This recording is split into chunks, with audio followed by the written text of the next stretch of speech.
The following footage is brought to you by WouldyouKindly.com. Let's get dangerous with the Darkwing Duck NES review. It's the Game Machine, and it starts now.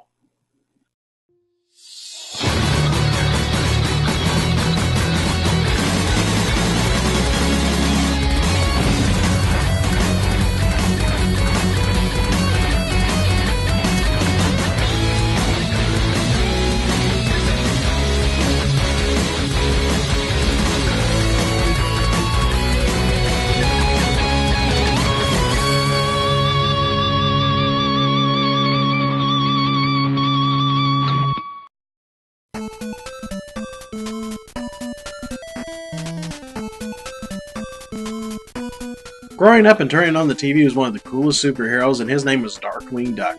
Mild-mannered dad by day, at night he was one badass crime fighter, who was also a duck and doesn't try to sell insurance. This is a licensed game based off of a TV show, and it features a lot of villains and characters you may know from that cartoon, such as Bushroot, Liquidator, and Quackerjack to name a few. The plot is your basic, bad guys have taken over St. Canard, and you're the only duck who can save it. And if you enjoyed the cartoon series, well, you're going to enjoy this game.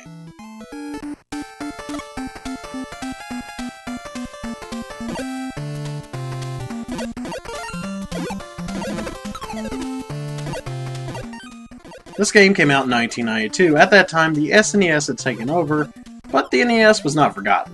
This game was an example of using the system to its limits. Graphically, the game looks great. Characters look like they do in the show. All the stages are based around St. Canard, like the famous bridge, and so on. It's pretty amazing that they can make this stuff look so good considering the system's limitations. Even the little opening cutscene with the 8-bit version of the theme song is just so awesome. Which, it's pretty catchy. Maybe not as catchy as DuckTales, but it's still great. Also, the rest of this game's music is pretty awesome. Just remember, there is nothing wrong with a grown man being obsessed with cartoons, unless that guy doesn't shower, which probably explains why they don't have an expensive water bill, oh, and why they're gonna die alone.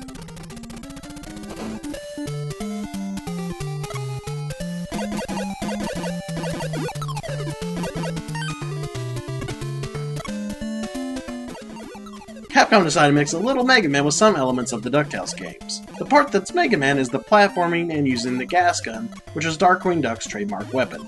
He also uses gun power-ups like another gas weapon, an arrow that he can use to stick on walls and climb on, and a lightning gun. How the heck does he shoot lightning out of a gun? Who cares? He's Darkwing Duck, he's just that awesome. The element that's DuckTales is the ability to hang off of things, which you need to get through levels and even fighting bosses. Once you get the hang of hanging around, it will be some benefit. What makes this game interesting is that Darkwing can jump and shoot, but he can also use his cape as a shield from projectiles. Also, he does what all ducks do best, which is ducking. It can be useful to attack lower enemies and also avoid projectiles. The only thing that may scare some away from this game is that it can be tough. It only takes 4 hits to kill you, and some of the enemy placement can be just downright mean. It's like teasing the stinky guy because he loves My Little Pony. Why can't no one understand his love for the pretty ponies? Why?